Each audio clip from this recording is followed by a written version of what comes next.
Tahukah kamu, orang yang lahir di Senin Legi punya karakter luar biasa?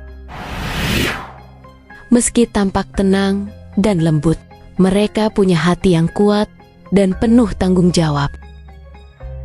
Karakter Senin Legi dikenal sabar, setia, dan suka membantu tanpa pamrih.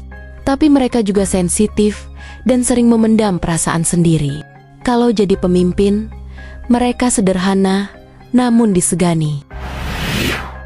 Jodoh dan rezeki. Paling cocok berjodoh dengan Kamis Kliwon, Sabtu Wage, atau Rabu Pahing. Rezekinya pelan tapi lancar. Datang dari usaha dan keikhlasan. Cocok di bidang pendidikan, kesehatan, atau pekerjaan sosial. Hari baik. Hari baik untuk memulai sesuatu adalah Kamis dan Sabtu.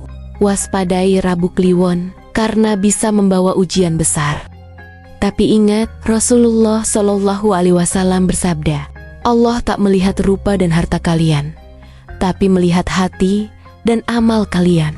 Quran Surah Al-Hujurat ayat 13 juga menegaskan, yang paling mulia di sisi Allah adalah yang paling bertakwa.